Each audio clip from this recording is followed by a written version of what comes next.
जी हाँ मेरे दोस्तों, जैसा कि थंबनेल में आपको दिख रहा है, आज के वीडियो के अंतर्गत मैं आपको MN1B पॉलिटिकल साइंस के पूरे सिलेबस के मोस्ट VVI प्रश्नों को और उसके उत्तरों को साथ ही कंप्लीट करा दूंगा। हम इस कह सकते हैं आज का जो वीडियो है आप लोगों के लिए महासंग्राम साबित होने वाला है, जिसमें से हम लोग माइनर 1B पॉलिटिकल साइंस को पूरी तरीके से समाप्त कर देंगे। तो चलिए मैं आपको बताता हूँ कि आज की वीडियो के अंतर्गत मैं आपको कौन से क्वेश्चंस को करवाऊंगा, है ना। और मात्र आपको यही प्रश्न पढ़ना है, बस मेरे बातों को ध्यान से सुनिएगा कि कैसे कैसे मैं आपको बता रहा हूँ और एग्जाम में क्वेश्चन किस प्रकार से आएगा। तो देखिए, बात करते हैं अगर पहले क्वेश्चन का दोस्त, तो पहला क्वेश्चन आपका इस प्रकार से देखने को मिलेगा कि मानवाधिकारों की परिभाषा दीजिए। प्रश्न सुनिएगा, मानवाधिकारों की परिभाषा दीजिए, इसके मौलिक अधिकार, कानूनी अधिकार और प्राकृतिक अधिकार से किस प्रकार अलग किया गया है। देखिए क्वेश्चन क्या है, मानवाधिकार की परिभाषा दीजिए और मानवाधिकार को जो है मौलिक अधिकार से, कानूनी अधिकार से और प्राकृतिक अधिकार से कैसे अलग किया गया है उसके बारे में बताइए।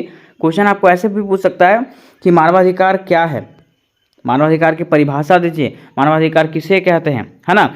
और अन्य अधिकारों से मीन्स मौलिक अधिकार, कानूनी अधिकार और प्राकृतिक अधिकार से इसका क्या संबंध है, सुस्पष्ट करिए। ठीक है, तो क्वेश्चन आपका किसी भी तरीके से पूछे, चाहे वो मानवाधिकार पूछ दे, चाहे वो मौलिक अधिकारों में मानवाधिकार का संबंध पूछे, कानूनी अधिकार में मानवाधिकार का संबंध पूछे, प्राकृतिक अधिकार में मानवाधिकार का संबंध पूछे, आपको सेम आंसर लिखना है जो मैं आपको क्वेश्चन नंबर 1 में आज करवाऊंगा। ठीक, फिर मेरे दोस्त क्वेश्चन नंबर 2 की बात करते हैं। क्वेश्चन नंबर 2 हमारा क्या कह रहा है कि मानवाधिकारों के संस्थानीकरण की प्रक्रिया को समझाते हुए सार्वभौमिक मानवाधिकार घोषणा पत्र 1948 के प्रमुख सिद्धांतों को विस्तार से वर्णन करिए। अब देखिए यहाँ पे क्वेश्चन जो है ना इतना बड़ा नहीं है, क्वेश्चन बस यही कर रहा है कि मानवाधिकार सार्वभौमिक घोषणा 1948 जो आया था उसका क्या करिए, विस्तृत वर्णन करिए। तो क्वेश्चन आपको ऐसे भी दे सकता है कि मानवाधिकार सार्वभौमिक घोषणा 1948 के बारे में बताइए, इसके मुख्य सिद्धांतों के बारे में बताइए। तो क्वेश्चन नंबर 2 में मैं आपको ये क्वेश्चन कराऊंगा, ठीक है, और ध्यान से पढ़िएगा। फिर मेरे दोस्त क्वेश्चन नंबर 3 की बात करते हैं। क्वेश्चन नंबर 3 में मैं आपको बताऊंगा आतंकवाद और मानवाधिकार के बीच में क्या संबंध है। क्वेश्चन देखिएगा, आतंकवाद आपको कहीं मिल जाए और मानवाधिकार अगर कहीं आपको मिल जाए तो आपको सेम आंसर छाप देना है। ठीक है, अब कह रहा है कि क्या आतंकवाद के खिलाफ संघर्ष के नाम पर मानवाधिकारों का उल्लंघन किया जाता है। मीन्स आतंकवाद अगर होता है कहीं, ठीक है, तो आतंकवाद के नाम पे वहाँ की सरकार जो है क्या जनता का शोषण करती है उसके बारे में बताना है। तो आज के वीडियो के अंतर्गत में हम उसको जानेंगे। फिर क्वेश्चन नंबर 4 में मेरे दोस्त मैं आपको बताऊंगा पुलिस मुठभेड़ क्या होता है और पुलिस मुठभेड़ और मानवाधिकारों का उल्लंघन का मुद्दा क्या है। क्या पुलिस मुठभेड़ जब होता है तो मानवाधिकारों का उल्लंघन होता है, हनन होता है, इसके बारे में बताना है। ठीक है, और इसके खिलाफ अंतर्राष्ट्रीय कानून में क्या क्या कानून का वर्णन किया गया उसके बारे में बताना है ना। तो क्वेश्चन नंबर 4 में मैं आपको ये क्वेश्चन कराऊंगा। फिर 5 नंबर क्वेश्चन की बात करें तो क्वेश्चन नंबर 5 में मैं आपको बताऊंगा निगरानी और सेंसरशिप की बढ़ती प्रवृत्तियां नागरिकों की निजता और अभिव्यक्ति की स्वतंत्रता को कैसे प्रभावित करता है। अब निगरानी मतलब समझते हैं, हाँ, नज़र रखना। ठीक है, तो नज़र कैसे रखा जाता है और सेंसरशिप क्या है, ये कैसे बढ़ रहा है, और ये जो है नागरिकों के मतलब व्यक्तियों के प्राइवेसी को कैसे छीन रहा है उसके बारे में बताना है। फिर 6 नंबर क्वेश्चन की बात करें, कह रहा है कि भारत में जाति और लिंग आधारित भेदभाव मानवाधिकारों के उल्लंघन का प्रमुख कारण कैसे बनता है। मीन्स भारत में जो जाति और लिंग आधारित जो भेदभाव है वो मानवाधिकारों का हनन कैसे करता है उसके बारे में बताइए। और लास्ट प्रश्न आपका जो होने वाला है दोस्त, भूमि अधिकार और विकास के बीच में संघर्ष क्या होता है। मीन्स भूमि अधिकार क्या है ये बताइए। और क्या भारत में जब बड़े बड़े परियोजनाएं होती है, विकास परियोजनाएं होती है, तो इससे स्थानीय समुदायों के मानवाधिकारों का हनन होता है। मान लीजिए अगर कोई प्रोजेक्ट बनता है तो क्या उससे स्थानीय लोगों के मानवाधिकार में उनको जो अधिकार प्राप्त है उसका हनन होता है, ये आपका क्वेश्चन है। ठीक है, तो मात्र हम लोग यही 7 क्वेश्चन को जानेंगे और अगर इसको बढ़िया तरीके से आप जान लेते हैं तो इससे बाहर क्वेश्चन नहीं जाएगा। ठीक है, क्योंकि क्वेश्चन इसी से घुमा फिरा करके आपको देने वाला है। तो चलिए ज़्यादा लेट ना करते हुए सबसे पहले हम लोग समझते हैं मेरे दोस्त क्वेश्चन नंबर 1 को, जो हमारा इस प्रकार से था, मानवाधिकार की परिभाषा क्या है, इसके मौलिक अधिकार, कानून अधिकार और प्राकृतिक अधिकार से ये कैसे संबंध रखता है उसके बारे में बताना है ना। तो देखिए आज की वीडियो में हम लोग एक ऐसे प्रश्न को क्लियर करने वाले हैं जो आपके एग्जामिनेशन के लिए अति आवश्यक होने वाला है, और यह जो प्रश्न है वो बहुत ही आसान होने वाला है। बस आपको इसको देखना है और आपके माइंड में जो है ना ये हमेशा हमेशा के लिए क्या हो जाएगा, सेट हो जाएगा। ठीक है, तो प्रश्न हमारा इस प्रकार से है कि मानवाधिकार का अवधारणा और विकास का वर्णन करें। प्रश्न क्या है कि मानवाधिकार की अवधारणा क्या क्या है ना, और इसका विकास कैसे हुआ, अर्थात कह सकते हैं मानवाधिकार किसको कहते हैं और इसका विकास कैसे हुआ उसके बारे में बताइए। ठीक है, तो जब आप क्वेश्चन पढ़े होंगे ना तो क्वेश्चन पढ़ के ही आप इसका उत्तर निकाल लिए होंगे। कैसे? क्योंकि देखिए लिखा हुआ मानवाधिकार, क्या लिखा हुआ, मानवाधिकार मीन्स क्या निकलती है कि मानवों को जो अधिकार प्राप्त है, मानव मतलब क्या होता है, मनुष्य, तो मनुष्यों को जो अधिकार प्राप्त है उसे हम लोग क्या कहते हैं, मानवाधिकार कहते हैं। क्या कहते हैं, मानवाधिकार। मान लीजिए कोई व्यक्ति जो है पृथ्वी पे जन्म लिया, ठीक है, तो जन्म लेने के बाद जब पृथ्वी पे वो आ गया तो उसको अधिकार प्राप्त हो गया। क्या क्या अधिकार, तो जीवन जीने का अधिकार, स्वतंत्र रहने का अधिकार। ठीक है, ऐसे कई प्रकार के अधिकार हैं जो मनुष्यों को जो है ना इंसान होने के नाते प्राप्त होता है। तो चलिए हम लोग जानते हैं कि आखिर मानवाधिकार कितने प्रकार के होते हैं और इसका विकास कैसे कैसे हुआ, है ना।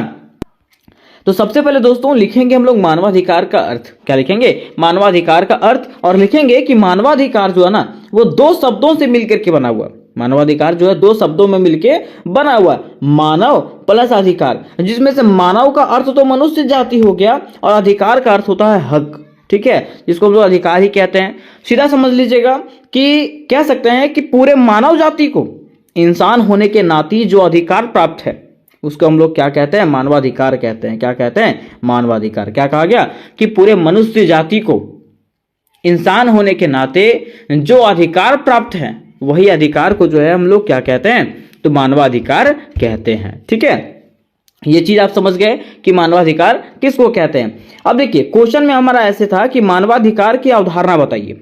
क्या बताइए, मानवाधिकार की अवधारणा। तो इसमें लिखेंगे दोस्तों इस प्रकार से हम लोग कि मानवाधिकार वे अधिकार होते हैं जो हर व्यक्ति को सिर्फ इंसान होने के नाते ही मिलते हैं। क्या कह रहा है, मानवाधिकार मीन्स मनुष्यों का अधिकार, तो ये वही अधिकार होते हैं जो हर व्यक्ति को सिर्फ इंसान होने के नाते मिलता है। अगर वो इंसान नहीं है तो उसको ये नहीं मिलेगा। ठीक है, और मनुष्य है तो वो इंसान है ही, है ना। तो सारे मनुष्यों को जो है ना ये अधिकार प्राप्त है। कह रहा है कि ये जो है किसी जाति, धर्म, रंग, देश या लिंग के आधार पर भेदभाव नहीं करता। कह रहा है यह जो अधिकार है ये किसी को जाति देख करके, किसी के धर्म को देख करके, किसी के रंग को देख करके, किसी के देश या लिंग को देख करके जो है ना भेदभाव नहीं करता है, सबको समान मानवाधिकार देता है। कह रहा इन अधिकारों का उद्देश्य है कि हर व्यक्ति स्वतंत्र, सुरक्षित और सम्मान के साथ जीवन जी सके। अब देखिए ये जो अधिकार दिए गए हैं, ये अधिकार का अर्थ क्या है, ये अधिकार का उद्देश्य क्या है, तो ये अधिकार का उद्देश्य बस यही है कि हर व्यक्ति जो है वो स्वतंत्र, सुरक्षित और सम्मान के साथ अपना जीवन यापन कर सके। ठीक है, तो इस प्रकार से हम लोग मानवाधिकार की अवधारणा में भी लिख देंगे। अब देखिए अब हम लोग जानते हैं मुख्य मानवाधिकार में शामिल है कि आखिर मानवाधिकार में कौन सा अधिकार जो हम लोगों को शामिल है ना, कौन सा अधिकार जो हम लोगों को प्राप्त है। तो पहले अधिकार की बात करें तो पहला अधिकार है जीने का अधिकार। आप पृथ्वी पर जन्म लिए हैं, आप इंसान हैं, आप मनुष्य हैं, तो सबसे पहला अधिकार जो आपको जीने का, आप यहाँ पे जी सकते हो। ठीक है, दूसरा स्वतंत्रता का अधिकार। ठीक है, आप यहाँ पे क्या हो, स्वतंत्र हो, आप जैसे चाहो अपना जीवन यापन कर सकते हो। तीसरा शिक्षा का अधिकार, तीसरा अधिकार जो आपको शिक्षा का अधिकार, आप यहाँ पे शिक्षा प्राप्त कर सकते हो। चौथा समानता का अधिकार, कोई जो है आपको ऊंच नीच नहीं कह सकता है ना, उसके साथ साथ ना आपके साथ भेदभाव कर सकता है। पांचवा विचार और अभिव्यक्ति की स्वतंत्रता। ठीक है, आप अपने विचारों को जो है ना सब जगह रख सकते हो। ठीक, छठा जो है काम और मजदूरी का अधिकार, है ना, मान लीजिए कहीं काम करते हैं और मजदूरी करते हैं, ठीक है, उसका भी आपको अधिकार प्राप्त है और उसके पैसे लेने का भी अधिकार आपको प्राप्त है। फिर सातवां जो है वो शोषण से सुरक्षा। मान लीजिए अगर कोई आपका शोषण करता है, ठीक है, तो कैसे आप उससे बचेंगे, है ना। तो ये सारे अधिकार जो है ना हम लोगों को मानवाधिकार के अंतर्गत में दिया गया है। ठीक है, अब देखिए क्वेश्चन हमारा ऐसे था कि मानवाधिकार का विकास, कि आखिर मानवाधिकार जो है, मानव का जो अधिकार है उसका विकास कैसे कैसे हुआ उसके बारे में बताइए। ठीक है, तो लिखेंगे मेरे दोस्त ऐसे कि मानवाधिकार धीरे धीरे समय के साथ विकसित हुआ। मानवाधिकार जो है, मनुष्यों को जो अधिकार मिल रहा है ना, वो धीरे धीरे समय के साथ विकसित हुआ। क्योंकि कुछ भी चीजों की अगर बात करें तो हर चीज जो है ना समय के साथ साथ विकास हुआ। क्योंकि देखिए पहले अगर हम लोग मोबाइल यूज करते थे, कीपैड मोबाइल, ठीक है, बटन वाला मोबाइल, ठीक है, लेकिन धीरे धीरे अब जो मोबाइल आ गया स्क्रीन टच आ गया। कौन सा? स्क्रीन टच आ गया, ठीक है। तो ऐसे कह रहा, वही कह रहा ना कि मानवाधिकार जो है, मानव का जो अधिकार है वो धीरे धीरे समय के साथ क्या हुआ? विकसित हुआ। कह रहा कि इसका इतिहास जो है प्राचीन काल से शुरू होकर के आधुनिक काल तक फैला हुआ। मानवों का जो अधिकार है वो प्राचीन काल से शुरू होकर के आधुनिक काल तक, मीन्स अभी के समय तक जो है ना ये चल रहा है और अभी है। तो चलिए हम लोग जानते हैं कि आखिर प्राचीन काल में जो है ये अधिकार कैसे थे, मध्यकाल में ये अधिकार कैसे थे और आधुनिक काल में ये अधिकार कैसे हैं, है ना। तो सबसे पहले लिखेंगे हम लोग प्राचीन काल में। क्या लिखेंगे? प्राचीन काल में। और लिखेंगे इस प्रकार से कि प्राचीन काल में मानवाधिकार केवल राजा या विशेष वर्ग को मिलता था। क्या कह रहा है कि प्राचीन काल की अगर बात करें, पुराने समयों की अगर बात करें तो उस समय भी मनुष्यों को अधिकार मिलता था, लेकिन कौन से मनुष्य? तो राजा या तो विशेष वर्ग के लोगों को।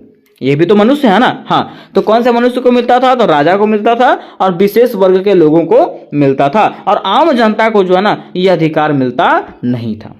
ठीक है, अधिकार उस समय भी मिल रहा था, लेकिन ध्यान रखिएगा राजाओं को और विशेष वर्ग के लोगों को। ठीक, अब बात आती है मध्यकाल का। किसका? मध्यकाल का। तो कह रहा है कि मध्यकाल में जो है ना राजशाही के समय जनता को अधिकार बहुत कम मिले। अब समय ऐसा आया कि जिस समय राजशाही व्यवस्था वहां पे चल रही थी उस समय राजाओं को तो अधिकार प्राप्त था, उसके साथ साथ मनुष्यों को भी अधिकार प्राप्त था, लेकिन बहुत कम अधिकार, है ना। ऐसा अधिकार जिसका कोई वैल्यू ही नहीं है, कोई मतलब ही नहीं है। कह रहा कि और राजा ही कानून होता था, ठीक है, और राजा के कानून के अनुसार से उनको चलना पड़ता था। हालांकि उनको अधिकार दिया गया था, लेकिन राजा के कानून के अनुसार से उनको चलना पड़ता था। राजा कहेगा कि तुम खाओ तो तुमको खाना पड़ेगा, राजा बोलेगा बैठो तो तुमको बैठना पड़ेगा, है ना।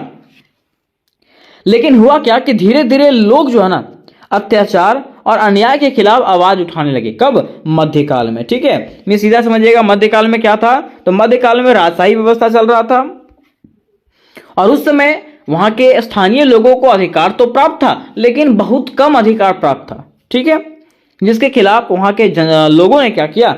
विरोध किया और अत्याचार और अन्याय के खिलाफ आवाज उठाया। अब हमारा तीसरा आता है आधुनिक युग। क्या आता है? आधुनिक युग। ठीक है, मीन्स अभी के युग में, है ना। तो अभी के युग में आखिर क्या हुआ? तो देखिए अभी के युग की बात करें तो कह रहा है ना कि अभी का युग जो है 1215 की बात है। मैग्ना कार्टा आया था इंग्लैंड का। ठीक है, इसके तहत क्या क्या क्या कहा गया? तो कहा गया कि यह एक ऐतिहासिक दस्तावेज था। मैग्ना कार्टा जो है वो क्या है? एक ऐतिहासिक दस्तावेज था जिसमें पहली बार राजा की शक्तियों को सीमित किया गया। मीन्स 1215 ईस्वी में क्या किया गया? तो राजा के शक्तियों को जो है सीमित कर दिया गया, है ना, और लोगों को कुछ अधिकार दिया गया। ठीक है, अब देखिए यहां से शुरुआत होता है लोगों को अधिकार मिलने का। यहां पे राजा के अधिकार को कम कर दिया गया और लोगों के अधिकार को अधिक कर दिया गया। ठीक, उसके बाद दूसरा हमारा आता है 1776 ईस्वी में अमेरिका की स्वतंत्रता घोषणा। क्या था? अमेरिका की स्वतंत्रता घोषणा। इसके तहत क्या कहा गया? तो कहा जाता है कि इसमें कहा गया कि सभी मनुष्य जन्म से समान होते हैं और उन्हें भी कुछ अधिकार प्राप्त होते हैं, जैसे कि जीवन, स्वतंत्रता और सुख की खोज। क्या कहा गया? इसमें कहा गया कि प्रत्येक मनुष्य जो होते हैं वो जन्म से क्या होते हैं? समान होते हैं, है ना, एक जैसे होते हैं। ठीक है, और उनको जन्म से ही कुछ अधिकार प्राप्त हो जाता है, जैसे कि जीवन जीने का, आजाद रहने का, शांतिपूर्वक से जीवन जीने का। इस प्रकार के अधिकार जो उनको जन्म से ही मिल जाता है। ठीक, ये किसने कहा? तो अमेरिका की स्वतंत्रता घोषणा में कहा गया। उसके बाद तीसरा हमारा होता है 1789 की क्रांति, जिसको हम लोग फ्रांस की क्रांति के नाम से जानते हैं। कह रहा है कि इसमें जो है घोषणा किया गया कि मानव और नागरिक अधिकारों की घोषणा किया गया। इसमें जो है ना मानवों और नागरिक अधिकारों की घोषणा किया गया, जिसमें स्वतंत्रता, समानता और बंधुत्व की बात कही गई। इसमें से कहा गया कि हम लोग आजाद रहेंगे, मीन्स मनुष्यों के बारे में। ठीक है, आम जनताओं के बारे में। आम जनता क्या है? स्वतंत्र है, एक समान है और बंधुत्व है। ठीक है, मीन्स लड़ाई झगड़ा करेगा नहीं, एक साथ मिलजुल करके रहेगा।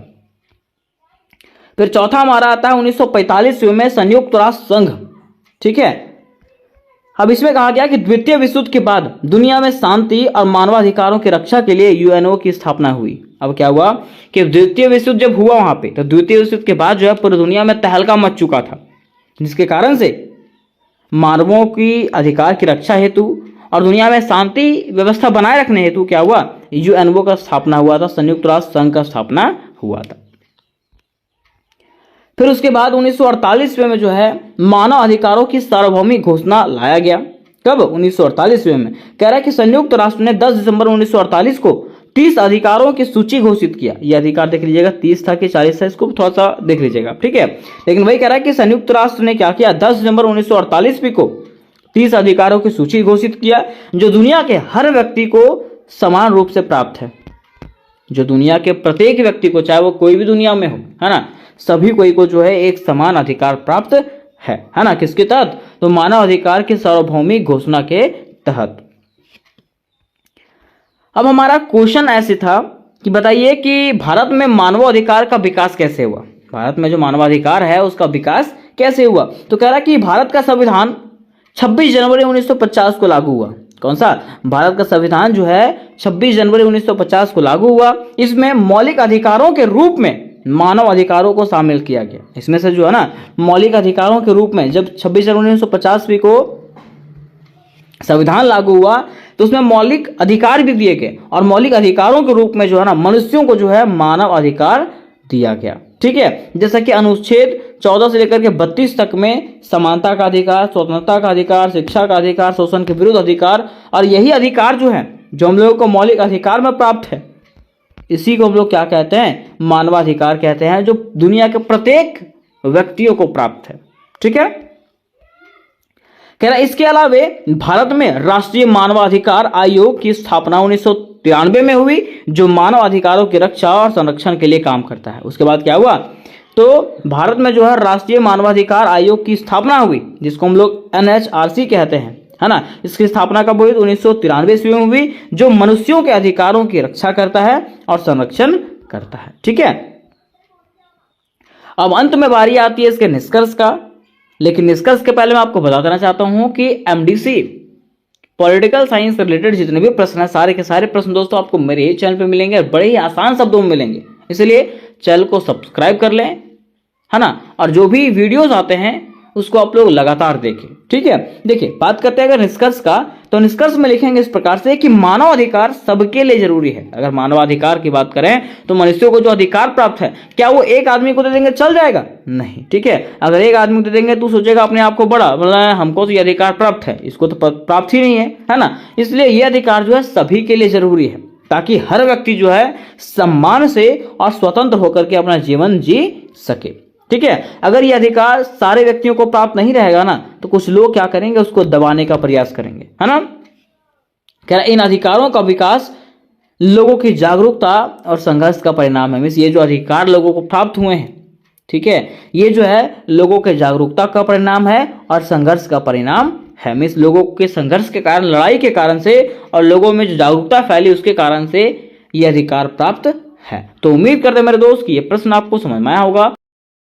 अगर क्वेश्चंस की बात करें दोस्तों तो क्वेश्चन आपका इस प्रकार से पूछा हुआ है कि मानवाधिकारों की सार्वभौमिक घोषणा 1948 के विशेष संदर्भ में इसकी महत्व का वर्णन करें, ठीक है। या तो आपको पूछ सकता है कि मानवाधिकार पर एक निबंध लिखें। मीन्स मानवाधिकार से रिलेटेड आपको कोई भी क्वेश्चन पूछे तो आपको बिल्कुल सेम तरीके से क्या करना है, आंसर लिखना है, ठीक है। अब देखिए पहला जब क्वेश्चन पढ़ेंगे ना तो पहला क्वेश्चन से हम लोग को क्या समझ में आ रहा है कि मानवाधिकार की सार्वभौम घोषणा, मीन्स मानवाधिकार का जो घोषणा किया गया वो किसके द्वारा किया गया वो बताना है यहाँ पे, ठीक है। तो चलिए एक शॉर्ट सा लैंग्वेज में हम लोग सबसे पहले ये जान लेते हैं कि आखिर इसका घोषणा कब किया गया, उसके बाद हम लोग जानेंगे कि मानवाधिकार क्या है, ठीक है। तो देखिए बताया जाता है कि मानवाधिकार की सार्वभौमिक घोषणा 1948 में संयुक्त राष्ट्र महासभा ने मानवाधिकार की सार्वभौम घोषणा अपनाया था। किसने अपनाया था? 1948 में संयुक्त राष्ट्र महासभा ने मानवाधिकार की सार्वभौम घोषणा को अपनाया था, जो सभी लोगों और सभी देशों के लिए उपलब्धि का एक सामान्य मानक का प्रतिनिधित्व करता है, ठीक है। जो क्या करता है, जो सभी लोगों को जो है ना स्वतंत्रता में विभाजित करता है, मीन्स बांटता है, ठीक है, कि आपके पास आप क्या है, स्वतंत्र है, ठीक है। सबको उपलब्धि देता है कि आप सब लोग क्या है, स्वतंत्र हैं और आप अपने अनुसार से क्या कर सकते हैं, अपने जीवन का यापन कर सकते हो। ठीक है, ये है मानवाधिकार के सार्वभौम घोषणा। ठीक है, तो यहाँ तक हम लोगों ने समझ गया कि मानवाधिकार की सार्वभौमिक घोषणा जो है ना वो किसके द्वारा अपनाया गया था? संयुक्त राष्ट्र महासभा के द्वारा अपनाया गया था। और कब अपनाया गया था? तो 1948 में अपनाया गया था। ठीक है, अब देखिए बात आता है कि यहाँ पे जो है ना एक श्लोक बोला गया। श्लोक क्या बोला गया? कि सभी मनुष्य स्वतंत्र पैदा हुए हैं। सभी मनुष्य जो है ना वो कैसे पैदा हुए हैं? स्वतंत्र पैदा हुए हैं और गरिमा और अधिकारों में सम्मान है। ठीक है, मीन्स कहा गया है कि जितने भी मनुष्य हैं दुनिया में, जितने भी मनुष्य हैं सब लोग क्या है? स्वतंत्र हैं। ठीक है, उसके साथ साथ इनके अधिकार भी क्या है? समान है। जिसका जितना अधिकार मेरा है इस पृथ्वी पे उतना ही अधिकार दूसरों का भी इस पृथ्वी पे है। ठीक है, तो वही बोला गया है कि मानवाधिकार, मानवाधिकार का मतलब होता है कि मानवाधिकार में मानव का अधिकार, जो अधिकार मनुष्य को जन्म से प्राप्त होता है उसको हम लोग क्या कहते हैं? मानवाधिकार कहते हैं। ठीक है, तो देखिए परिभाषा में हम लोग इस प्रकार से लिखेंगे, परिभाषा लिखेंगे और परिभाषा में इस प्रकार से लिखेंगे कि मानवाधिकार जो है ना वो दो शब्दों का शाब्दिक मेल है। मानवाधिकार जो है वो दो शब्दों का शाब्दिक मेल है। ठीक है, तो कौन सा दो शब्द है? तो मानव और अधिकार। मीन्स हम लोग कह सकते हैं कि मानव को जो अधिकार प्राप्त है उसी को हम लोग क्या कहते हैं? मानवाधिकार कहते हैं। या तो हम लोग कह सकते हैं अर्थात जिसका अर्थ है मनुष्यों को उनके जन्म से ही प्राप्त अधिकार को मानवाधिकार कहा जाता है। या तो हम लोग कह सकते हैं कि मनुष्यों को उनके जन्म से ही प्राप्त अधिकार को हम लोग क्या कहते हैं? मानवाधिकार कहते हैं। ठीक है, यहाँ तक आप समझ गए कि मानवाधिकार हम लोग किसको कहते हैं? आप सीधा बता दीजिएगा कि मानवाधिकार जो है दो शब्दों का शाब्दिक मेल है, मानव और अधिकार। मीन्स हम लोग कह सकते हैं कि मनुष्यों को उसके जन्म से प्राप्त अधिकार को हम लोग क्या कहते हैं? मानवाधिकार कहते हैं। ठीक है, अब देखिए अब हम लोग लिखेंगे मानवाधिकार का अर्थ, कि मानवाधिकार का अर्थ क्या होता है ना। तो इस प्रकार से लिखेंगे कि मानवाधिकार से तात्पर्य उन सभी अधिकारों से है जो व्यक्ति के जीवन, स्वतंत्रता, समानता और प्रतिष्ठा से जुड़ा हुआ है। मीन्स मानवाधिकार का तात्पर्य वे सभी अधिकारों से है जो व्यक्ति के जीवन के लिए, स्वतंत्रता, समानता और प्रतिष्ठा से जुड़ा हुआ है, उसी को हम लोग क्या कहते हैं? मानवाधिकार कहते हैं। मीन्स कहा गया है कि ये वे अधिकार हैं जो किसी भी व्यक्ति को जन्म के साथ ही मिल जाता है। मीन्स ये वैसा अधिकार है जो किसी भी व्यक्ति को जो है ना जन्म के साथ ही क्या हो जाता है? मिल जाता है, उसी को हम लोग मानवाधिकार कहते हैं। देखिए यहाँ तक पढ़ने के बाद हम लोग यही समझ में आता है कि वैसा अधिकार जो मनुष्यों को जन्म से ही जो है ना उसको प्राप्त हो जाता है उसी को हम लोग क्या कहते हैं? मानवाधिकार कहते हैं।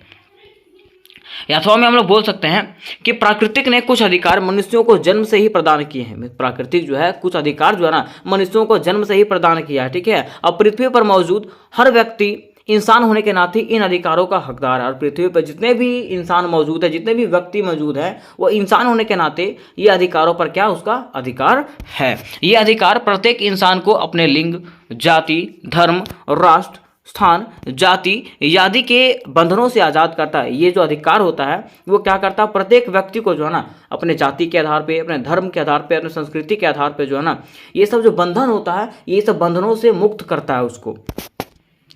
आगे कहा गया है कि प्रत्येक राष्ट्र की ओर से नागरिक को सुख, शांति और व्यवस्था के लिए बहुत से अधिकार दिए गए हैं। और प्रत्येक राष्ट्र की ओर से जो है ना नागरिक के सुख के लिए, शांति के लिए और उसके व्यवस्था के लिए जो है ना बहुत सारे अधिकार प्राप्त किए गए हैं। मीन्स बहुत सारे अधिकार दिए गए हैं जिन्हें मानव अधिकार के रूप में जाना जाता है। मीन्स सीधा तरीके से हम लोग यही जाने कि मनुष्यों को जन्म से प्राप्त अधिकार को क्या कहते हैं? हम लोग मानव अधिकार कहते हैं, जिसमें से व्यक्ति क्या कर सकता है? स्वतंत्र रह सकता है। ठीक है, स्वतंत्र जीवन यापन कर सकता है, वो किसी के बस में रह करके जीवन यापन करता नहीं है। ठीक है, उसी को हम लोग मानवाधिकार कहते हैं। अब देखिए अब हम लोग जानते हैं कि मानवाधिकार के उद्देश्य, कि आखिर मानवाधिकार जो है उसका उद्देश्य क्या है। जब मानवाधिकार का घोषणा किया गया तो इसका उद्देश्य तो कुछ होगा ना, इसका क्या उद्देश्य है? ठीक है, तो देखिए कहा गया कि मानवाधिकार दिवस मनाने का उद्देश्य लोगों को उनके अधिकारों के प्रति जागरूक करना है। ठीक है, मीन्स मानवाधिकार दिवस जो मनाया जाता है उसका मुख्य उद्देश्य क्या है? कि लोगों को उनके अधिकारों के प्रति जागरूक करना, कि लोगों का जो अधिकार है ना उसके प्रति लोगों को जगाना कि आपके पास ये अधिकार है, आपके पास स्वतंत्रता का अधिकार है, आपके पास पढ़ने लिखने का अधिकार है, आपके पास धार्मिक स्वतंत्रता का अधिकार है। ठीक है, हर अधिकार के बारे में उसको क्या करना? जागरूक करना। इसका मुख्य उद्देश्य है भेदभाव हटाना, समानता जागरूक करना, शिक्षा प्राप्त करना और समानता का अधिकार जो है ना लोगों को दिलाना। ठीक है, किसका अधिकार होता है? मानवाधिकार का उद्देश्य होता है। ठीक है, अब देखिए आगे कहा गया है ताकि लोग अपने अधिकारों को जान सके। अगर हम लोगों को भेदभाव के बारे में बताएंगे, समानता के बारे में बताएंगे, शिक्षा के और जागरूक करेंगे, समानता का अधिकार बताएंगे, तो इससे क्या होगा कि लोग जो है ना अपने अधिकारों को जान सकेंगे, है ना, और उनका प्रयोग कर सकेंगे। कौन? व्यक्ति। ठीक है, इसी उद्देश्य की पूर्ति के लिए जो है ना प्रत्येक वर्ष 10 दिसंबर को भारत में क्या मनाया जाता है, मानवाधिकार दिवस मनाया जाता है। किस उद्देश्य से, तो व्यक्तियों को उसके अधिकार को बताने के लिए जो है ना प्रत्येक वर्ष 10 दिसंबर को क्या मनाया जाता है, भारत में मानवाधिकार दिवस मनाया जाता है। अब इस मानवाधिकार का मतलब मैंने आपको बता दिया था कि मानव का अधिकार, मानव को जो जन्म से अधिकार मिलता है उसको हम लोग मानवाधिकार कहते हैं। अब देखिए नेक्स्ट हम लोग को जानना है कि मानवाधिकार का महत्व, कि आखिर मानवाधिकार का क्या महत्व है ना, मानवाधिकार का क्या महत्व है। ठीक है, तो देखिए बोला गया है कि बिना मानवाधिकार के हम पर तमाम तरह के अत्याचार किए जा सकते हैं। अगर हम लोगों के पास मानवाधिकार नहीं है, ठीक है, हम लोग के पास मानव का अधिकार नहीं है, तो हम लोग क्या हम लोगों पे जो ना कई तरह के अत्याचार किया जा सकता है। ठीक है, अब बिना किसी के भय के हमारा शोषण किया जा सकता है, और बिना किसी भय का, अगर मान लीजिए हमारे पास मौलिक अधिकार है ना, मानव अधिकार है, मतलब मानव अधिकार को ही मौलिक अधिकार कहते हैं। ठीक है, अगर हमारे पास मौलिक अधिकार है तो हम दूसरों के खिलाफ क्या कर सकते हैं, कंप्लेन कर सकते हैं। लेकिन अगर आपके पास मौलिक अधिकार नहीं है, मानव अधिकार नहीं है, तो हमारा शोषण जो है ना लोग क्या करेंगे, जम के करेंगे, बिना किसी डर के जो है ना हमारा शोषण किया जाएगा।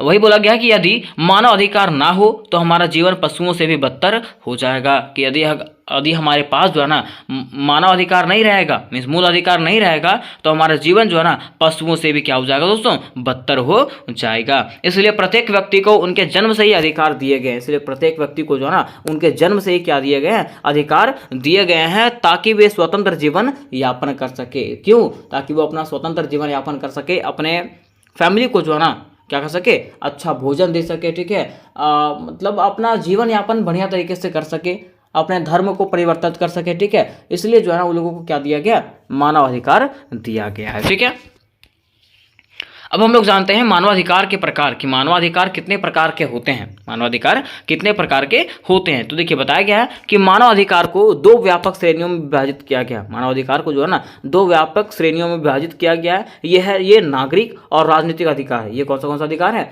नागरिक और राजनीतिक अधिकार है। ठीक है, इसमें सामाजिक अधिकार भी है, इसमें जो है ना सामाजिक अधिकार भी आता है, जिसमें से आर्थिक और सांस्कृतिक अधिकार शामिल है। जिसमें से कौन सा अधिकार शामिल है, आर्थिक और सांस्कृतिक अधिकार क्या है, शामिल है।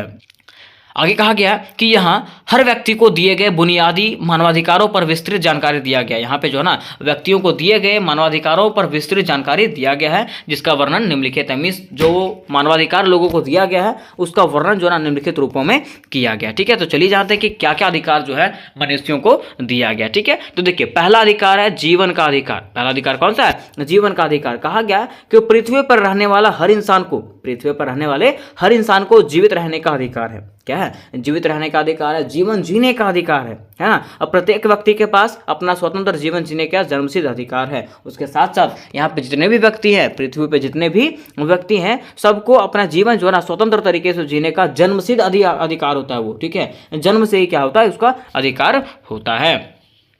हर इंसान को किसी अन्य व्यक्ति द्वारा नहीं मारे जाने का भी अधिकार होता है। इंसान के पास ये अधिकार होता है कि कोई व्यक्ति जो है ना, मतलब कोई दूसरा व्यक्ति जो है उसको ना मारे, मीन्स उसका शोषण ना करे। ठीक है, ये क्या होता है, मनुष्यों के पास ये अधिकार प्राप्त होता है। वो क्या कर सकता है, इसके खिलाफ कंप्लेन भी कर सकता है। मीन्स मूल अधिकार जो है ना, मौलिक अधिकार कह सकते हैं, मौलिक अधिकार जो है व्यक्तियों के प्राप्त होता है। ठीक है, फिर देखिए दूसरा जो अधिकार प्राप्त है मानवाधिकार का, वो है बोलने की स्वतंत्रता।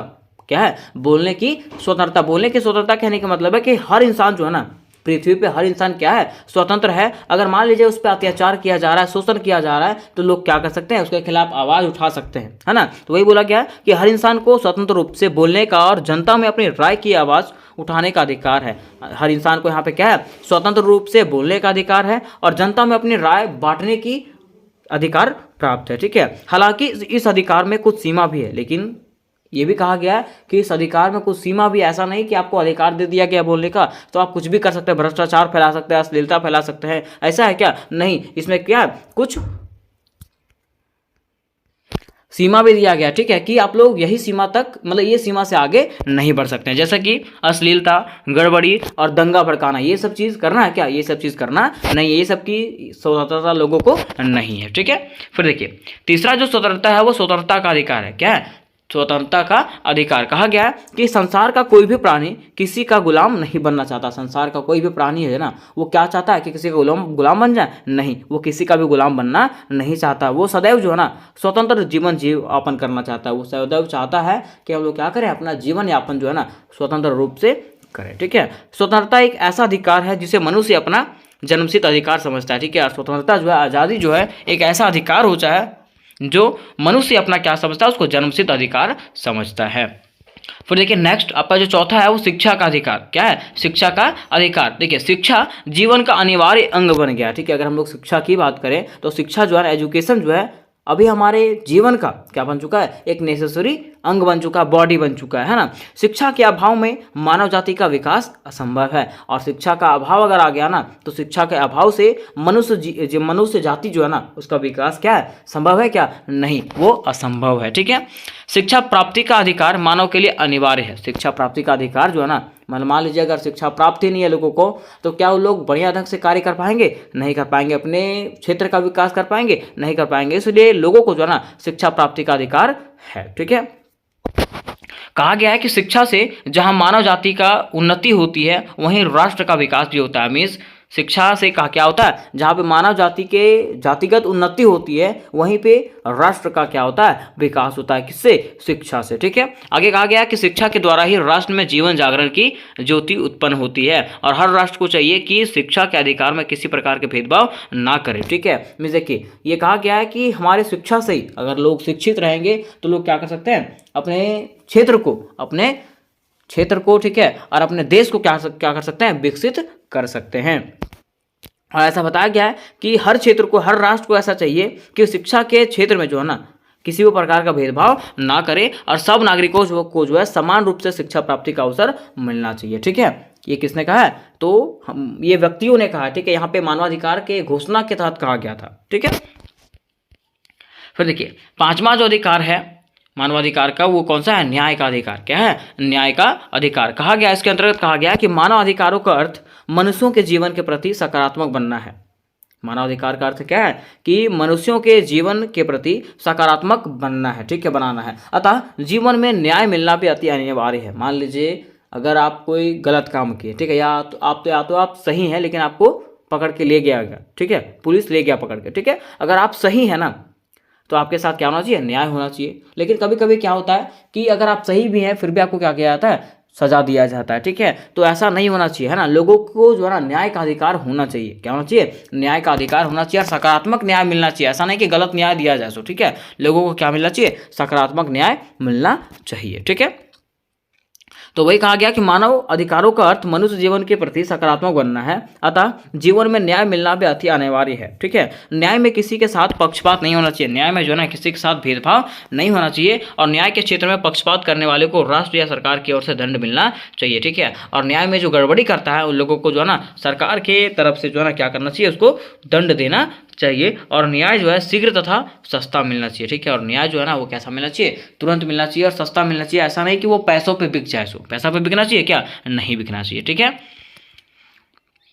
अब देखिए उसका जो छठा जो अधिकार है, मानवाधिकार का जो छठा जो अधिकार है वो कौन सा है? धार्मिक स्वतंत्रता का अधिकार। मीन्स लोग जो है ना अपने धर्म के प्रति क्या है? स्वतंत्र है। लोग अगर चाहें तो वो हिंदू से मुस्लिम में भी जा सकते हैं। लोग अगर चाहें तो वो मुस्लिम से हिंदू धर्म में भी आ सकते हैं। मीन्स वो कोई भी धर्म क्या कर सकते हैं? अपना सकते हैं। वो क्या किया गया है? मनुष्यों का जीवन अधिकार होता है। मीन्स जन्म से अधिकार दिया गया है कि वो क्या कर सकता है? कोई भी धर्म अपना सकता है। मीन्स कहा गया है कि धार्मिक स्वतंत्रता का अधिकार भी मानव जीवन के लिए क्या है? अनिवार्य है, क्योंकि धर्म मानव जीवन का एक अपरिहार्य विषय है। धर्म के द्वारा ही मनुष्य चरित्र का विकास होता है और धर्म जो है ना मानव को जीवन में ज्ञान व प्रकाश की ज्योति प्रदान करता है। ठीक है, यही कारण है कि जीवन में अत्यंत महत्वपूर्ण महत्व रखता है। यही कारण है क्या कि जाति धर्म जो है ना, धार्मिक स्वतंत्रता जो है मनुष्य के जीवन में क्या है? एक महत्वपूर्ण महत्व रखता है। ठीक है, तो यहाँ तक हम लोगों ने इसको पूरा डिटेल तरीके से समझ में आ गया। ठीक है, अब हम लोग क्या करेंगे? लास्ट में जब हम लोग लास्ट एंड करेंगे ना इसका, तो उसमें क्या करेंगे? इसका निष्कर्ष लिख देंगे। ठीक है, कि ऊपर जो आप पढ़े तो ऊपर पढ़ के आपको क्या समझ में आया। तो देखिए ऊपर पढ़ने के बाद हम लोग को समझ में आता है कि मानवाधिकार जो है ना व्यक्तियों को दिए गए मूल अधिकार है। मानवाधिकार क्या है? व्यक्तियों को दिया गया मौलिक अधिकार है जो लगभग हर जगह क्या है? समान है। प्रत्येक देश किसी व्यक्ति की जाति, पंथ, रंग, लिंग, संस्कृति और आर्थिक या सामाजिक स्थिति को नज़रअंदाज करके इन अधिकारों को प्रदान करता है। ठीक है, प्रत्येक देश क्या करता है, लोगों का जाति को ना देख करके, लोगों का रंग ना देख करके, लोगों का लिंग ना देख करके, संस्कृति ना देख करके लोगों को क्या करता है, ये अधिकार प्रदान करता है। हालांकि कभी कभी इनका व्यक्तियों, समूहों या स्वयं राज्य द्वारा उल्लंघन किया जाता है, लेकिन कभी कभी क्या होता है, इन अधिकारों को जो है ना व्यक्तियों के द्वारा, समूहों के द्वारा और स्वयं राज्यों के द्वारा क्या किया जाता है, उल्लंघन किया जाता है। इसलिए लोगों को मानवाधिकार की किसी भी उल्लंघन के खिलाफ खुद आवाज़ उठाने की जरूरत है। इसलिए जो है ना लोगों को यह अधिकार प्राप्त है कि लोग क्या कर सकते हैं, अपने मानवाधिकार का उल्लंघन के खिलाफ जो है ना खुद आवाज़ उठा सकते हैं। तो उम्मीद करते हैं दोस्तों कि ये क्वेश्चन आपको समझ में आ गया होगा। अब देखिए दोस्त, तीसरा प्रश्न हमारा इस प्रकार से है कि आतंकवाद और मानवाधिकारों के बीच संबंध क्या है, ये चीज़ बताइए। और आतंकवाद के खिलाफ संघर्ष जो किया जाता है, क्या उससे मानवाधिकारों का उल्लंघन किया जाता है। पहले मैं आपको ये क्वेश्चन समझाता हूँ, है ना। कह रहा है आतंकवाद किसको कहते हैं और आतंकवाद और मानवाधिकार के बीच में क्या संबंध होता है उसके बारे में बताइए। ठीक है, और आतंकवादियों को जब मारा जाता है मान लीजिए, तो क्या मानव के अधिकारों के मीन्स मनुष्यों को जो अधिकार मिला है उसका उल्लंघन होता है, इसके बारे में हमें बताइए। तो सबसे पहले दोस्त हम लोग लिखेंगे परिचय और लिखेंगे इसमें कि आज के समय की अगर बात करें तो आज के समय में आतंकवाद और मानवाधिकार जो है ना दोनों दुनिया के लिए गंभीर समस्या बन गया है। क्या आतंकवाद और मानवाधिकार जो है दोनों जो है दुनिया के लिए गंभीर समस्या बन गया। कैसे? क्योंकि मान लीजिए जो आतंकवादी है उसको भी कोई ना कोई अधिकार मिला है। क्यों? क्योंकि वो मनुष्य है। और हम लोगों ने मानवाधिकार में पढ़ा था कि लोगों को मनुष्य होने के नाते जो अधिकार प्राप्त होते हैं उसको हम लोग मानवाधिकार कहते हैं, है ना। और उन्हें अधिकार प्राप्त है स्वतंत्र जीवन जीने का, अपने अधिकार के खिलाफ लड़ाई लड़ने का। ठीक है, तो वही कह रहा है कि अगर वो आतंकवादी है तो क्या उसके मानवाधिकार का हनन होता है। आज देखिए, कह रहा है कि आतंकवाद वह गतिविधि है जिसमें कुछ लोग हिंसा के माध्यम से समाज में डर और अस्थिरता फैलाने की कोशिश करते हैं। आतंकवाद क्या है? तो आतंकवाद वह स्थिति होती है जिसके जरिए कुछ लोग क्या करते हैं, हिंसा फैलाते हैं, है ना। और हिंसा के माध्यम से जो है समाज में डर फैलाते हैं। ठीक है, और लोगों को डराने का प्रयास करते हैं, लोगों को मारने का प्रयास करते हैं। आगे कहा गया है कि आतंकवादी अक्सर जो है ना अपने राजनीतिक, धार्मिक या तो सामाजिक मकसद को पूरा करने के लिए और ज़बरदस्ती मनवाने के लिए जो है ना लोगों पर हमला करता है। आतंकवादी हमला क्यों करता है? जैसे हमारे भारत पे ही हमला हुआ था, है ना। तो वो क्या करता है, वो दिखाना चाहता है, ठीक है, अपने मकसद को पूरा करना चाहता है, या तो राजनीतिक उसका कोई मकसद होगा। ठीक है, तो वह कह रहा है कि आतंकवादी जो है ना मतलब अक्सर जो है अपने राजनीतिक, धार्मिक या सामाजिक मकसद को ज़बरदस्ती मनवाने या तो पूरा करने के लिए जो है ना क्या करता है, हमला करता है।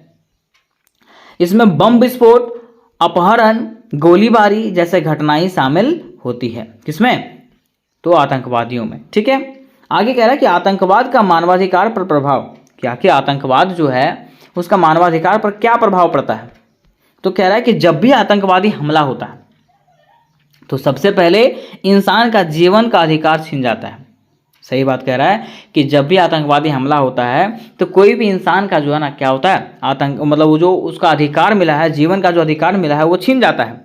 इसके अलावा लोगों में भय बन जाता है। ठीक है, और कहा जाता है, मानवाधिकार में कहा गया है कि लोग स्वतंत्र जीवन जिएंगे, डर के नहीं जिएंगे, है ना। इससे क्या होता है, लोग कहीं आने जाने से डरते हैं, जिससे आवाजाही में भी प्रॉब्लम होती है, आज़ादी में मिस लोगों की आज़ादी छीन जाती है, शिक्षा में प्रॉब्लम होता है, रोजगार के अधिकार में प्रॉब्लम होता है। ठीक है, और जब ये सब बाधित होगा तो क्या लोगों के मानवाधिकार को क्षति नहीं होगा।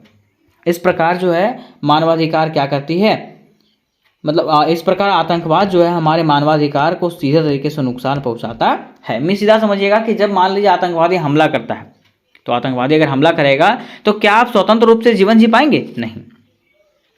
क्या आप स्कूल जा पाएंगे? नहीं। क्या आप रोजगार प्राप्त कर पाएंगे? नहीं। क्या आप काम करने के लिए जा पाएंगे? नहीं। ठीक है, और जब ये सब नहीं कर पाएंगे तो आपके अधिकार का हनन हो रहा है ना। कह रहा आतंकवाद के खिलाफ कार्यवाही और मानवाधिकारों का हनन। कह रहा कि कई बार आतंकवाद से लड़ने के नाम पर जो है ना सरकार या तो सुरक्षा एजेंसियां क्या करती है, बहुत सख्त कदम उठा लेती है।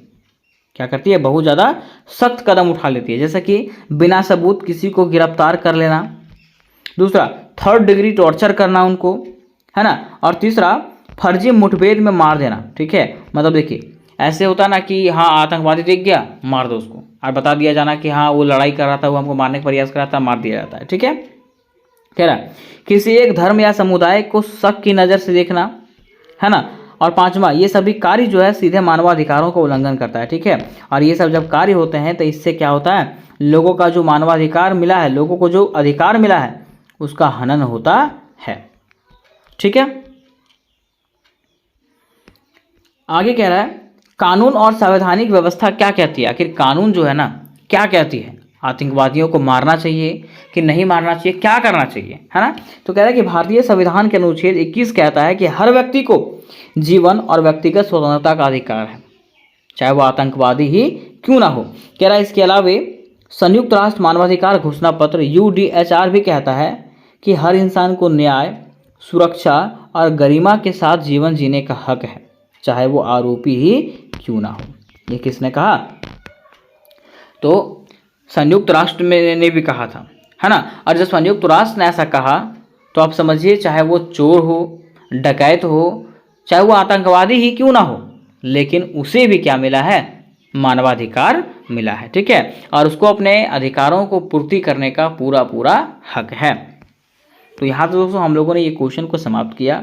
अब बारी आती है निष्कर्ष का। तो निष्कर्ष में लिखेंगे ऐसे कि आतंकवाद से लड़ाई लड़ना जरूरी है, क्योंकि यह जो है ना मानवता पर सीधा हमला करता है, लेकिन इस लड़ाई में मेरे दोस्त कानून, न्याय और नैतिक मूल्यों का पालन बेहद जरूरी है। मैं सीधा समझिएगा, कह रहा आतंकवाद से लड़ना चाहिए, लेकिन आप सही से जांच करिए कि क्या वो दोषी है कि नहीं है, क्योंकि उसको भी अधिकार प्राप्त है ना। अगर आप उसको बिना परखे, बिना जांच किए मार देते हैं तो उसके अधिकारों का क्या होता है, हनन होता है। ठीक है, कह रहा है कि अगर आतंकवाद से बचने के नाम पर हम निर्दोषों को मार देंगे या तो निर्दोष लोगों के अधिकार को छीन लेंगे तो वो भी क्या है, अन्याय होगा। इसलिए सुरक्षा और मानवाधिकारों के बीच संतुलन बनाए रखना ही लोकतंत्र का असली पहचान है। इसलिए कह रहा है कि स्वतंत्रता और मानवाधिकारों के बीच में संतुलन बना करके रखना पड़ेगा। ठीक है, अब इसी के आगे हमारा चौथा जो प्रश्न था वो इस प्रकार से था दोस्त कि पुलिस मुठभेड़ और मानवाधिकारों का मुद्दा क्या है। पुलिस मुठभेड़ और मानवाधिकारों का मुद्दा क्या है। फर्जी मुठभेड़ के संदर्भ में राष्ट्रीय और अंतर्राष्ट्रीय कानूनों की व्याख्या करें। देखिए ये क्वेश्चन में क्या कह रहा है कि कभी कभी ऐसा होता है कि पुलिस लोग क्या करते हैं, अगर कोई दोषी नहीं है फिर भी उसको क्या कर देते हैं, गोली मार देते हैं और कह देते हैं कि नहीं वो दोषी था, वो हमको मारने का प्रयास कर रहा है। तो वही कह रहा है पुलिस मुठभेड़, पुलिसों से जब मुठभेड़ होता है, ठीक है, तो कैसे मानवाधिकारों का हनन होता है उसके बारे में बताना है। और इसके लिए राष्ट्रीय और अंतर्राष्ट्रीय कानून में क्या कहा गया। तो सबसे पहले मेरे दोस्त हम लोग जानेंगे पुलिस मुठभेड़ का अर्थ क्या। आखिर पुलिस मुठभेड़ का अर्थ क्या होता है। कह रहा है कि पुलिस मुठभेड़ तब होता है जब पुलिस और अपराधियों के बीच आमने सामने लड़ाई होती है। पुलिस का मुठभेड़ कब होता है, जब पुलिस और अपराधियों के बीच में क्या होता है, आमने सामने लड़ाई होने लगती है। कभी कभी इसमें जो है ना अपराधी मारे जाते हैं और कभी कभी पुलिसकर्मी भी घायल हो जाते हैं। कह रहा अगर मुठभेड़ आत्मरक्षा में हो तो यह कानून के तहत सही मानी जाती है, लेकिन अगर मुठभेड़ जो है आत्मरक्षा में ना हो, ठीक है, आपका मकसद बस यही है कि उसको मारना ही है, तो ये हमारा फर्जी मुठभेड़ होता है। ठीक है, तो चलिए हम लोग समझते हैं थोड़ा सा फर्जी मुठभेड़ क्या होता है। कह रहा है फर्जी मुठभेड़ वो होती है जिसमें पुलिस क्या करती है, जानबूझ करके किसी को गोली मार देती है। अगर पुलिस जानबूझ करके किसी को गोली मार देता है तो ये क्या कहलाएगा, फर्जी मुठभेड़ कहलाएगा। ठीक है, लेकिन अगर पुलिस के सामने वो क्या कर रहा है, लड़ाई कर रहा है, ठीक है, लड़ाई मतलब समझ रहे हैं, हाँ, वो अपने रक्षा के लिए लड़ाई लड़ रहा है, ठीक है, वो भी गोली चला रहा है इधर से, ठीक है, और ये भी गोली चला रहा है, मतलब वो लड़ाई हो रहा है। लड़ाई जब हो रहा है तो वो हमारा मुठभेड़ है। लेकिन फर्जी मुठभेड़ क्या है कि पुलिस जब जानबूझ करके अपने हित के लिए, अपने मतलब अपना पूरा करने के लिए जानबूझ करके अगर किसी को गोली मार देता है तो ये हमारा फर्जी मुठभेड़ कहलाता है। ठीक है, कह रहे कि और बाद में उसे मुठभेड़ का नाम दिया जाता है। ठीक है, और बाद में पुलिस कह देता है कि ये क्या है, मुठभेड़ हुआ था, वो हमको मारने का प्रयास कर रहा था, आतंकवादी हमको मारने का प्रयास कर रहा था, इसलिए मैंने क्या कर दिया, उसको गोली मार दिया। इसमें कोई कानूनी प्रक्रिया नहीं होती, ना सुनवाई होती है, ना सबूत और ना न्याय, है ना। तो ये हमारा फर्जी मुठभेड़ होता है। ठीक है, अब कह रहा है राष्ट्रीय और अंतर्राष्ट्रीय कानून का क्या प्रावधान है इसके लिए। कह रहा है कि राष्ट्रीय मानवाधिकार आयोग ने ये कहा कि हर मुठभेड़ के बाद जो है ना तुरंत जांच होनी चाहिए। कौन कह रहा है? तो राष्ट्रीय मानवाधिकार आयोग कह रहा है कि जितने भी मुठभेड़ होते हैं, अगर पुलिस किसी का इनकाउंटर कर देता है, किसी को मार देता है, तो उसकी भी जांच होनी चाहिए। कह रहा है पोस्टमार्टम रिपोर्ट, स्वतंत्र की जांच और मजिस्ट्रेटी जांच जरूरी मानी गई है। ठीक है, इसमें ये सब जांच करवाना ही पड़ेगा। आगे कह रहा है कि सुप्रीम कोर्ट ने भी फर्जी मुठभेड़ पर कड़ा रुख अपनाया है। सुप्रीम कोर्ट ने भी कहा कि अगर मुठभेड़ होता है, मुठभेड़ में अगर कोई मारे जाते हैं, तो आप उसका जांच करिए कि ये मुठभेड़ जो है क्या फर्जी तो नहीं है, कोई लोग अपने लिए जो है किसी को तो नहीं मार दिया, है ना। अब अंतर्राष्ट्रीय कानून क्या कहता है? कह रहा है कि संयुक्त राष्ट्र का मानवाधिकार घोषणा पत्र जीवन के अधिकार को सबसे जरूरी मानता है। संयुक्त राष्ट्र का जो मानवाधिकार है वो क्या करता है? तो जीवन के अधिकार को सबसे जरूरी मानता है। ठीक है, ICCPR 1967 के अनुसार से कहा जाता है कि हर इंसान को निष्पक्ष सुनवाई, जीवन का अधिकार और कानूनी संरक्षण मिलना चाहिए। ये कौन कहता है? अंतर्राष्ट्रीय कानून कहता है।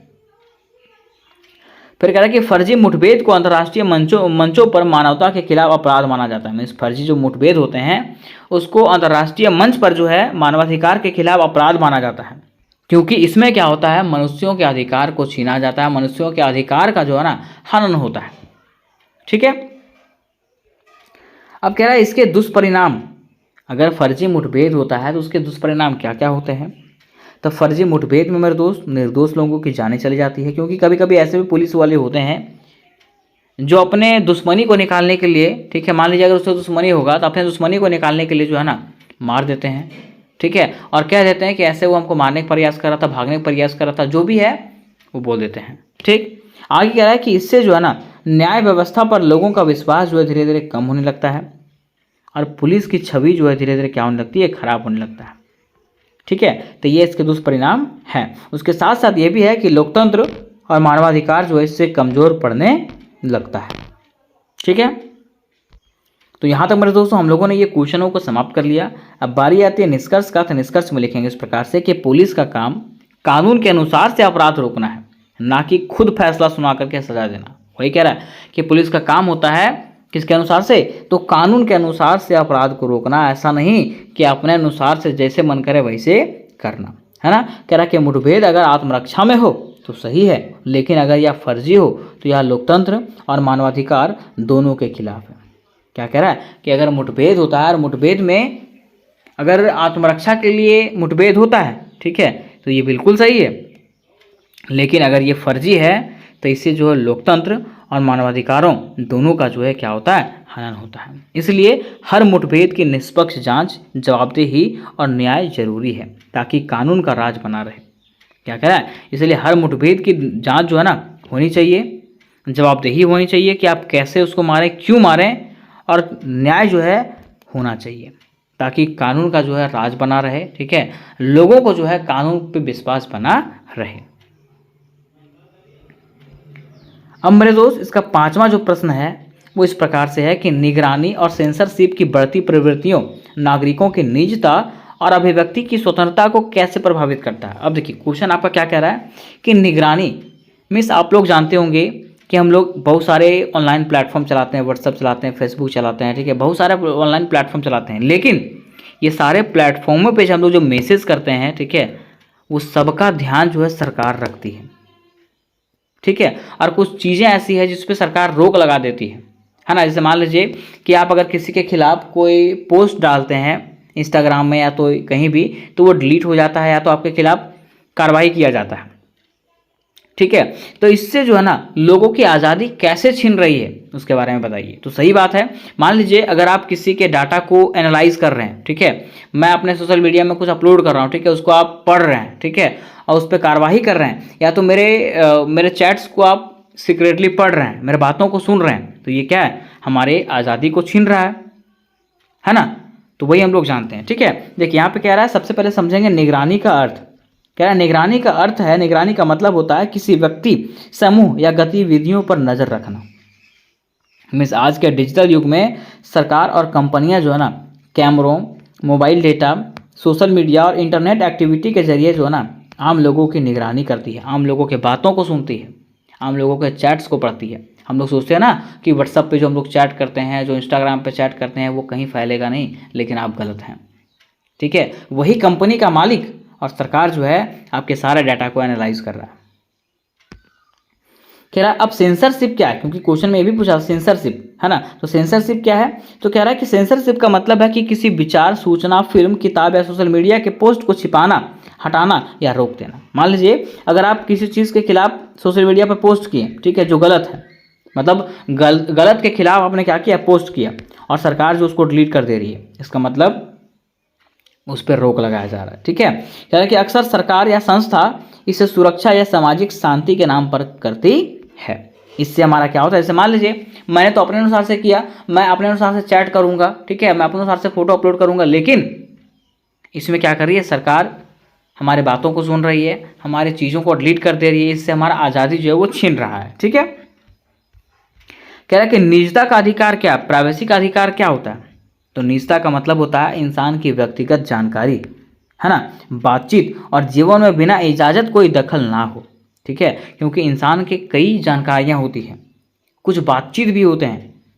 ठीक है, तो ये सब चीज़ों के बीच में कोई और दखल अंदाजी ना करे, ठीक है, कोई और उसको ना पढ़े, उसी को हम लोग क्या कहते हैं, निजता कहते हैं। मीन्स सेफ्टी रखना, ठीक है, सुरक्षित रखना। कह रहे 2017 में भारत की सुप्रीम कोर्ट ने निजता को मौलिक अधिकार घोषित किया। 2017 में जो है भारत की सुप्रीम कोर्ट ने क्या किया, निजता को जो मीन्स प्राइवेसी को जो है मौलिक अधिकार में घोषित किया कि आपके प्राइवेसी को कोई फैला सकता नहीं है या तो कोई पढ़ सकता नहीं है। खैर अभिव्यक्ति की स्वतंत्रता क्या होती है, तो अभिव्यक्ति की स्वतंत्रता का मतलब होता है, इसका मतलब है कि हर व्यक्ति को अपने विचार शांति से बोलने, लिखने या फैलाने का अधिकार है। मीन्स अगर कोई व्यक्ति कुछ विचार प्रस्तुत करना चाहता है, ठीक है, तो उसको यह अधिकार प्राप्त है।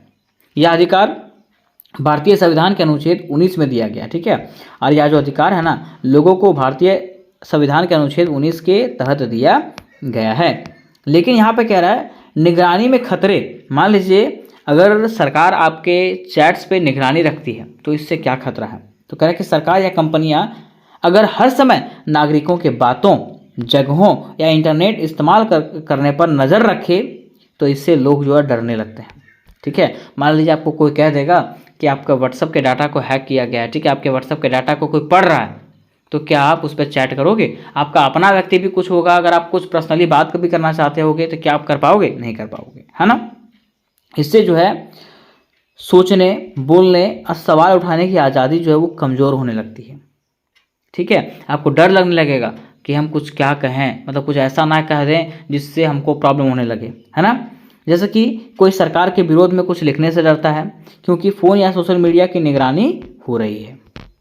तो ये सब प्रॉब्लम होता है, ये सब प्रॉब्लम जो है ना हमारे आज़ादी को छीनता है। ठीक है, कह रहा सेंसरशिप का प्रभाव। सेंसरशिप का प्रभाव क्या है, मान लीजिए अगर किसी चीज़ पर रोक लगाया जाता है तो उसका क्या प्रभाव पड़ता है, तो कह रहा है कि जब सरकार या संस्था मीडिया, फिल्म, किताब या पोस्ट को बैन कर देती है तो समझिएगा कि वो जो है सच्चाई छुपाना चाहती है। कह रहा है कि कई बार सरकार जो है आलोचना सहन नहीं कर पाती और जनता की आवाज़ को दबा देती है ना। कभी कभी आपने देखा होगा कि अगर कोई व्यक्ति सरकार के खिलाफ कोई पोस्ट करता है तो या तो उसको गिरफ्तार कर लिया जाता है या तो उसके पोस्ट को डिलीट कर दिया जाता है। क्यों? क्योंकि सरकार जो है उसको सहन कर पाती नहीं है। कह रहा है इससे लोकतंत्र को खतरा होता है क्योंकि लोकतंत्र में बहस और असहमति जरूरी है। इससे क्या होता है, लोकतंत्र में खतरा महसूस होता है। क्यों? क्योंकि अगर लोकतंत्र है और वहाँ पे लोग बहस नहीं करेंगे, असहमति नहीं जताएंगे तो फिर लोकतंत्र का कोई मतलब नहीं है। ठीक है, अगर मतलब वहाँ का मंत्री ही चाहेगा कि नहीं हम जैसे चाहें वैसे वहाँ पर शासन हो तो लोकतंत्र का कोई मतलब नहीं रहा। ठीक है, तो यहाँ तक हम लोगों ने ये भी क्वेश्चन को समाप्त किया। ठीक है, अब बारी आती है मेरे दोस्त क्वेश्चन नंबर 6 का, जो हमारा इस प्रकार से है कि भारत में जाति और लिंग आधारित भेदभाव मानवाधिकारों के उल्लंघन का प्रमुख कारण कैसे बनता है। मीन्स भारत में जो है ना लोग जाति को देख करके, लिंग को देख करके किस प्रकार से भेदभाव करते हैं। ठीक है। और जब भेदभाव करते हैं तो हमारे मानवाधिकारों का उल्लंघन कैसे होता है उसके बारे में बताइए, है ना। तो कहा जाता है, सबसे पहले हम लोग समझेंगे जाति आधारित भेदभाव क्या होता है। तो कह रहे हैं कि जब किसी इंसान के साथ उसके जाति को देख करके उसके साथ बुरा बर्ताव किया जाता है या तो फिर कुछ सुविधाएं से उसको वंचित कर दिया जाता है तो उसे हम लोग क्या कहते हैं, जाति आधारित भेदभाव कहते हैं। ठीक है। आप लोगों ने देखा होगा कि हमारा जो समाज है, भारतीय समाज जो है वो कई जाति प्रथाओं में बटा हुआ है ना। और प्रत्येक जाति को जो है उसके काम के अनुसार से अलग अलग वर्ग में बांटा गया है। ठीक है। तो वही कह रहा है कि जब किसी इंसान को उसके जाति के अनुसार से उसके जाति को देख करके उसके साथ बुरा बर्ताव किया जाता है या तो उसको कुछ सुविधाओं से वंचित रखा जाता है तो इसको हम लोग क्या कहते हैं, जाति आधारित भेदभाव कहते हैं। ठीक है। और इसको समझाने की जरूरत नहीं है, आप अपने समाज में खुद भी देखते होंगे ये, है ना। कह रहा है कि भारत में समाज को परंपरागत रूप से जातियों में बांटा गया है। ऊंची जातियों को विशेष अधिकार मिले हैं जबकि दलित और पिछड़े वर्ग को जो है सदियों से दबाया गया। क्या कह रहा है कि भारत का जो समाज है ना वो परंपरागत रूप से जातियों में ही बटा हुआ है। ठीक है। जिसमें से जो विशेष वर्ग हैं, जो उच्च जाति के हैं उसको विशेष अधिकार मिले हैं और जो नीचे जाति के हैं, जो दलित हैं, जो पिछड़े वर्ग हैं, उनको हमेशा हमेशा से जो है दबाया ही गया है, उनका हनन किया गया है ना। आगे कह रहा है कि आज भी कई क्षेत्रों में उन्हें मंदिरों, स्कूलों, सार्वजनिक स्थलों में भेदभाव झेलना पड़ता है। ठीक है। कभी कभी ऐसा भी होता है कि उन्हें इन सब चीज़ों में घुसने भी दिया नहीं जाता है। मीन्स कह सकते हैं कि आज भी भारत में जाति आधारित भेदभाव है। अब हमारा कह रहा है कि लिंग आधारित भेदभाव क्या है।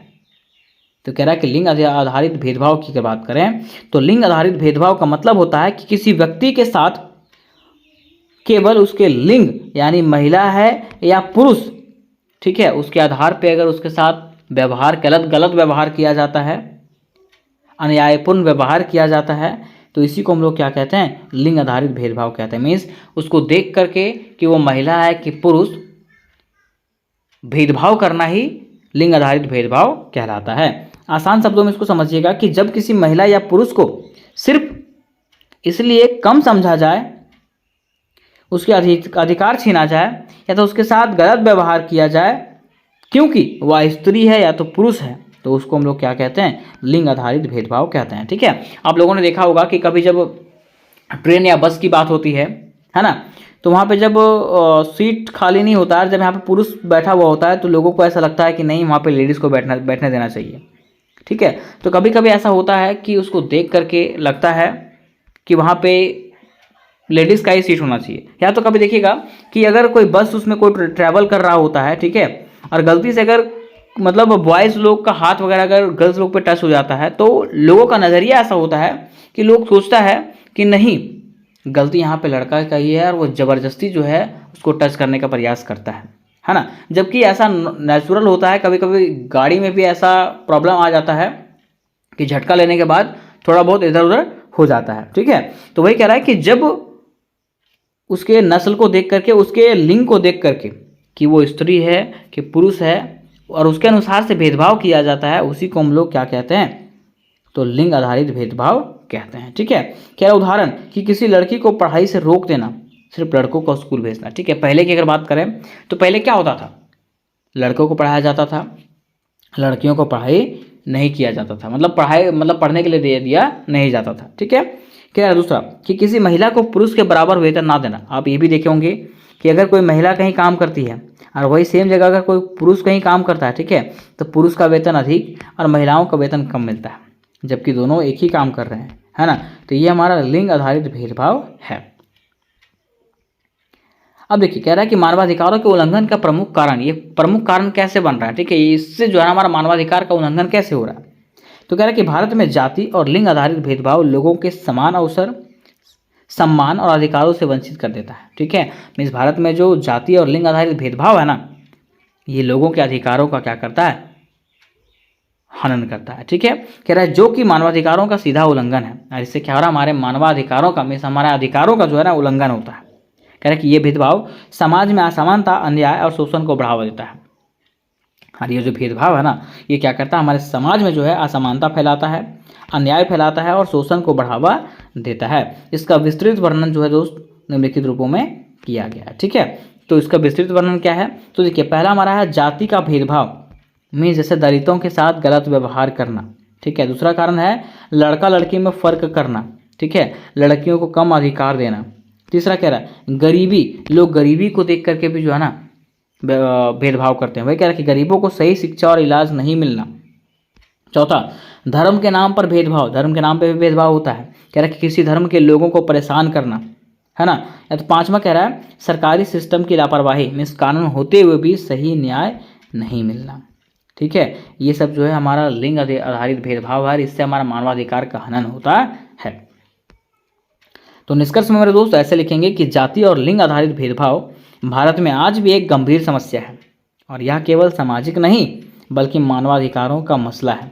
ठीक है, मिस कह रहा है कि ये जो है सिर्फ समाज में ही नहीं बल्कि हमारे अधिकारों का भी हनन करता है। कह रहा है कि समाज, कानून और सरकार को मिल करके एक ऐसा माहौल बनाना चाहिए जहां सभी कोई जो है ना बराबर हो, सम्मान हो और सभी को एक समान न्याय मिले। मीन्स कह सकते हैं सीधा कि आज हमारा आज का युग जो है ना ऐसा हो गया है कि सभी लोग को इक्वल मानना चाहिए। ठीक है, लोगों को किसी को नीच के नज़र से देखना नहीं चाहिए। ठीक है, लोगों को ऐसा सोचना चाहिए कि सभी लोग क्या है, एक समान है, चाहे वो कोई भी धर्म के हो, चाहे वो कोई भी जाति के हो, चाहे वो कोई भी क्या हो, लिंग के हो, सबको एक समान मानना चाहिए। अब मेरे दोस्त, इसका 7वां प्रश्न है भूमि अधिकार और विकास के बीच संघर्ष क्या होता है। मैं देखिए, कह रहा है भूमि अधिकार, कभी कभी आप लोगों ने देखा होगा कि लोगों का जो भूमि होता है, ठीक है, उसको क्या किया जाता है, सरकार के द्वारा विकास के नाम पे छीन लिया जाता है ना। तो वही कह रहा है कि भूमि अधिकार क्या है उसको बताइए, और विकास के बीच में संघर्ष कैसे होता है उसको बताइए। ठीक है, और क्या भारत में बड़े विकास परियोजनाएं स्थानीय समुदाय के मानवाधिकारों का हनन करती है। मीन्स भारत में जब बड़ा बड़ा विकास होता है और विकास के जो कार्य होता है तो क्या वहाँ के स्थानीय लोगों के अधिकारों को छीना जाता है। तो चलिए सबसे पहले हम लोग समझते हैं कि भूमि अधिकार क्या है। तो कह रहा देखिए कि भूमि अधिकार का मतलब होता है किसी व्यक्ति या समुदाय का अपनी जमीन पर पूरा हक होना। ठीक है, क्योंकि उसका मालिकाना हक है ना, तो उसका मतलब हो गया वो भूमि अधिकार। ठीक है, कह रहा कि वहीं विकास परियोजनाओं का अर्थ है बांध, सड़क, खदान, फैक्ट्री आदि बनाने के लिए सरकार या कंपनियां जमीन लेती है। इसी कारण विकास और जमीन के अधिकार बीच टकराव हो जाता है। ठीक है, देखिए क्या कर रहा है कि वहीं अगर बात करें विकास का, ठीक है, तो विकास के कार्यों के लिए जो है ना सरकार क्या करती है, मतलब बांध बनाने के लिए, सड़क बनाने के लिए, फैक्ट्री बनाने के लिए, खदान बनाने के लिए सरकार या तो कंपनी क्या करती है, जमीन लेती है।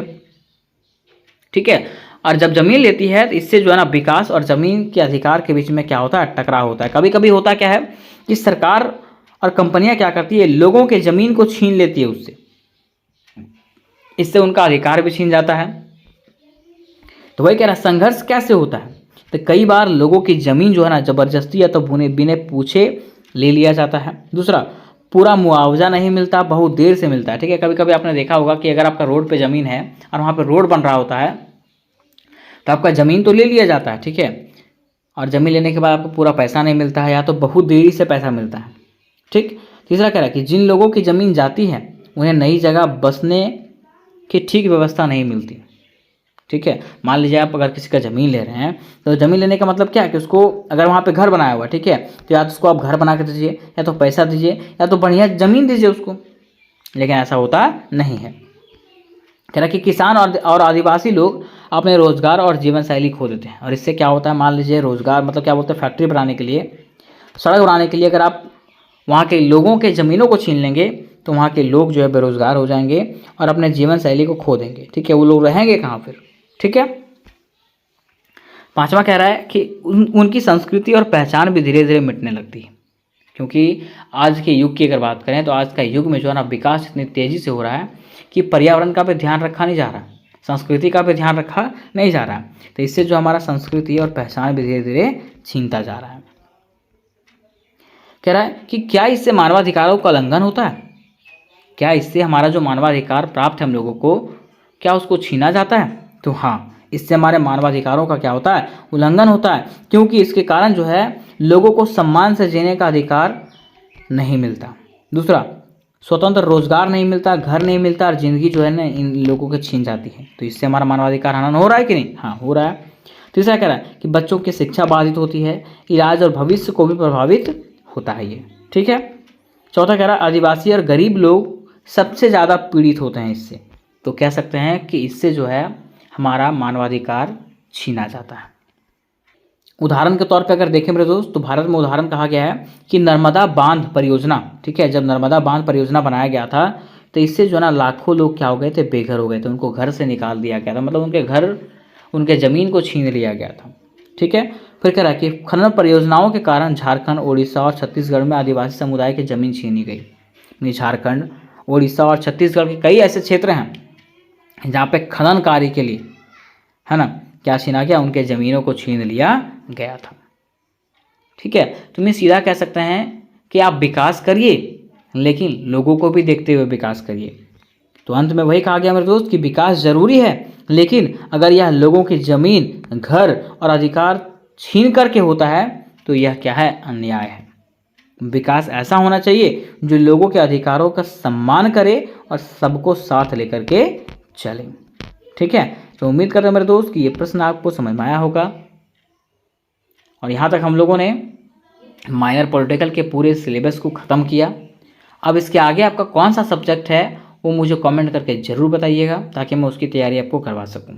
तो मिलता है नेक्स्ट वीडियो में, तब तक के लिए जय हिंद, जय भारत।